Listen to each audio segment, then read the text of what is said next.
はい、こんにちは、いぽしまです。今回のリクエストは VTuber さんのイラストを描いてほしいというリクエストをいただきました。リクエストありがとうございます。今回の VTuber さんは半分うさぎの方ですね。彼はバーで働いているようです。お店で働いてるんですけれども、お酒を作るのが苦手で、酒を作るのに必死になっている姿を描いてほしいというリクエストでした。ショックを受けたような表情がいいなということですね。表情に注目しながら今回は描いていきましょう。バーで働いているところがいいということなんで、場所はお店ですね。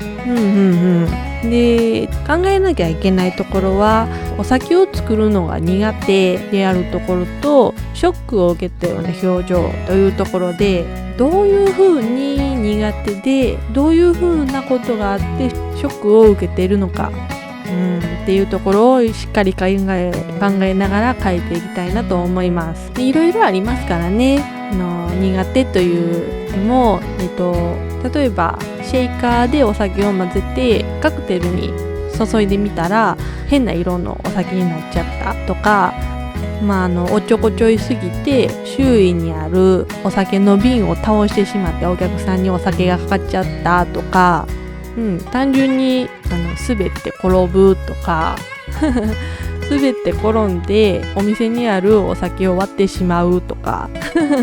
いろいろありますよね。ショックを受けた表情っていうのも、どういう失敗があってショックを受けて、でショックを受けた後びっくりしてるのか悲しんでるのか、汗をかいてるのかとかいろいろあるので、そこを送ってきてくれた資料を見ながら、この VTuber さんっぽい仕草を見つけていきたいと思います。だいたい構図が決まったんですけれども、この段階では、変な色のお酒ができちゃったっていう方向に持っていこうとしているようです。だいたい色が決まったので、白黒の状態で書き込んでいきたいと思います。いただいた資料を見ると、彼は結構体つきがいい子だったので、しっかり筋肉がついているような体にしていきます。しっかり筋肉鍛えてるなという風な目安が、体を横から見た時の厚みやなと個人的には思ってるので、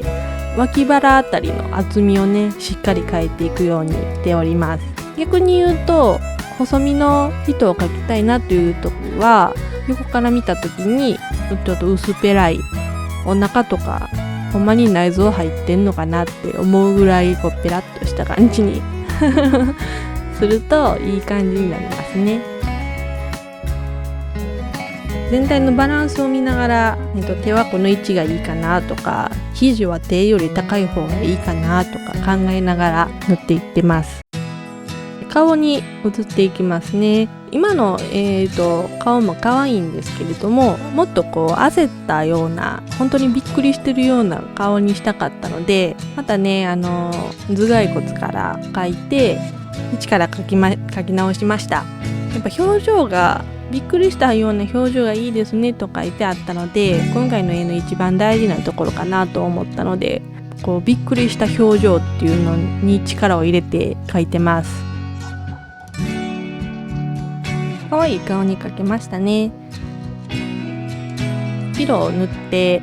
顔の色と髪の毛色の色と分けてみて、でまた遠くから見た時に目の位置ここがいいかなとか、頭ちょっと膨らみすぎかなとか、そういうバランスを見て今整えています。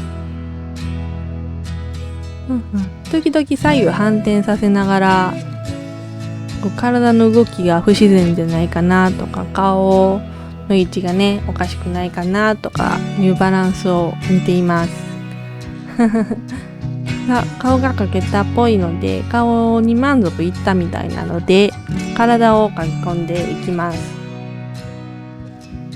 胸元にたくさんアクセサリーがある子でしたね。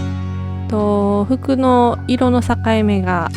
あったり、ハート型の、穴が開いてたり、ネックレスをしていたりという感じで、胸元にいっぱい描きたいので、胸元を広く描いてしまいがちなんですけれども、そこはしっかりそこはちゃんと体のバランスを見てしっかり描いていきたいですね。さあ、だいたい白黒で描き込めたみたいなので、色をねのせていきますね。グレースケールである程度白黒を明るくして、その上にオーバーレイのフォルダをのせて、その中で色を決めるレイヤーを作ってるっていう感じですね。色も決まって、レイヤー分けも済んだところですかね。じゃあ顔を描き込んでいきます。顔はね、この子釣り目の子で、この子リクエストしてくれた時に、どんな子かなってキャラクターの絵を見るんですけれども、釣り目が可愛い子でね、この子びっくりしたらとても可愛い顔になるんだろうなと思いました思った通りとても可愛いですね。さあ、顔がある程度できたっぽいので、髪の毛を塗っていきます。この子のピンク色と黒色のメッシュの部分がとても特徴的な子やなと思ったので、この子のびっくりした体の動きに合わせてピンクと黒色のところだけピョンと跳ねるように描いています。背景の色をキャラに使ってない色に変えて、書き残しがないかなとか、消し忘れたところないかなとか見ながら最終調整をしていますね。口を描いていきます。白を見た時にベロ下の部分が可愛いピンク色やったので、それをねリスペクトして明るめのピンク色にしています。普通だったら今描いてる目ぐらいの赤色にするんですけれども、どっちかっていうとこのうさぎの耳の色ぐらいのピンク色にしました。まさにうさぎって感じで可愛いですよね。さあ、ダイヤを描いていきます。ダイヤもねすごくキラキラさせたいので、白く見えるところと濃い色と光描き分けて、この宝石綺麗やなって思ってもらえるような宝石にしています。さあ、顔部分が描き込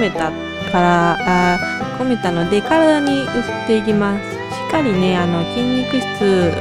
であることが分かるように筋肉をねしっかり描いていきますね。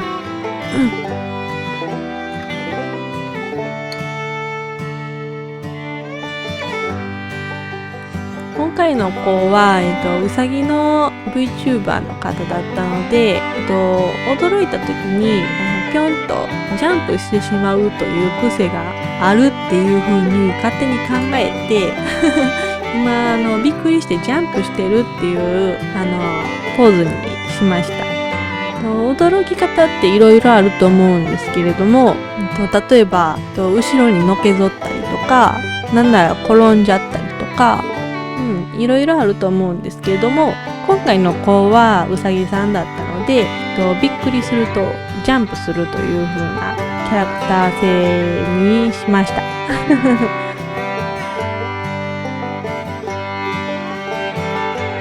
さあ、手元を描いていきます。今回の手もしっかりね自分の手を写真に撮って、それを見ながら描いています。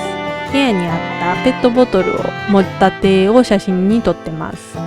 何だったかな、多分 900ml のポカリスエットのペットボトルを持ってますね。さあ、この子は半分うさぎの子で、手の先がちょっとうさぎっぽくなってたので、人間よりももうちょっと動物っぽい感じの手にしました。ちょっとモコモコしてる感じですね。こっちの手の写真はね、自分の作業中に水を飲んでるんですけれども、その水を飲んでるコップを持って写真を撮りましたさあ、このシェイカーを描いていくんですけれども、このシェイカーも金属なので、ポシマの大好きなキラキラしたような影を塗っていきます。金属って特徴的なのが鏡みたいになってて、周りにある色が反射するっていうのがとても個人的に好きなんですよ。なのでシェイカーを持ってる手の色、ピンク色が映ってたりとか、左手に持ってる青いお酒の瓶の青色が映ってたりとか、この子の服のね黒っぽい色が映ってたりとか、そういうのを考えてピンク色と水色と黒色を塗っています。下半身描いてますね。ここら辺はもうカウンターに隠れて見えないんですけれども、一応体全体のバランスを見るために少し描き込んでいますね。肌色の部分に影がちょっと少ないかなと思ったので、赤っぽい影を塗っていきます。次は小物をね描いていきます。さあ、一番最初に言っていたどういうことがあったからショックを受けてるのかというので、一番最初は変な色のお酒ができちゃったということだったんですけれども、ちょっとそれを分かりにくいかなと思ったので、最終的に、シェーカーの蓋がカクテルの中に入っちゃうっていう失敗にしました。これはショックですよ。お店のお仕事が終わって家に帰る途中も今日やっちゃったなって思うレベルの失敗です。お酒の瓶を何種類か書いていきます。お酒の瓶っていろんな種類あるんですね。これもしっかりねGoogle で調べて、いろんなお酒があるんやなって見ながら書いています。カウンターのテーブルの色を今決めてます。ちょっといろいろ勉強しまして、こういう机みたいなものってどうやって描いたらそれっぽく見えるのかなっていう風に、いろいろお勉強したんですけれども、鏡みたいに物が映ってるとそれっぽく見えるよというのを知りまして、なので、そのカウンターに置いてある、カクテルがカウンターに映ってたりとか、上に置いてるお酒がね映ってるようなイメージで色を塗ってます。カクテルも塗っていきましょう。綺麗なねガラスを表現できるようにしっかり写真を見ながら塗ってます。いやー、このカクテルの中に蓋が入るってショックだっただろうな。まだ両手塞がってますからね。多分左手にお酒を持ってるってことは、まだシェーカーの中にお酒を入れてもう一回振る予定だった、シャカシャカって振る予定だったと思うんですけど、その前に蓋がカクテルの中に落ちちゃうっていうかわいそうこれは怒られるやつ。さあ、人物と手前の小物が描けたので、最後に背景を描いていきます。やっぱバーといえばお酒がいっぱい入った棚だなと、思ったので、その棚を描いていきますね。バーってかっこいいなって思うのが、お客さんがいる方向は、お客さんがいるところは暗くて、お酒が入ってる棚の中が明るいっていうライティングの仕方がすごくかっこいいなって思うんですよね。間接照明の使い方がすごく大人やなって思うので、そういう背景を目指しながら今色を塗っています。今回の絵で言うと、一番目立ってほしいのが人物で、その次に目立ってほしいのがカクテル、失敗してるカクテルで、次に目立ってほしいのが、手前になるお酒で、一番目立ってほしくないのが後ろの背景という順番になっているので、あんまり目立ってほしくないところが黄色っぽくして、目立ってほしいところに青色という風な感じですね。この子が持ってる瓶と作ってるカクテルと唯一青色という風に分けています。今回の加工部分はね、スケープの作業配信でやったところなので、もし気になるよという方は覗いてみてください。結構ゆっくりやってるんですけど結構ゆっくりやってるのでね、分かりにくいなっていうところもあるかもしれないんですけど、普段ね一人で書いてる時もあんな感じでゆっくり編集をして、これでいいなって納得するまで編集をこねこにして、やってます。メインの絵は納得いくような絵になったみたいです。おまけのでちっちゃいキャラクターも描きましたもうちょっとコミカルな感じでね、お酒をばらまいちゃって失敗しちゃったうわーっていうようなこうですね。このちっちゃい眉毛可愛くないですかめっちゃ可愛い。さあ今回もそろそろ終わりですね。さあ今回も声あり実況どうだったでしょうか。今回は声が枯れずに最後までおしゃべりできましたね発音はちょっとよくわかんないので、また字幕をしっかりね書いておくので、何言ってんのかわかんないってところは字幕オンにしていただいて見てもらえたら見やすいかなと思います。今回もご視聴ありがとうございました。じゃあバイバイ。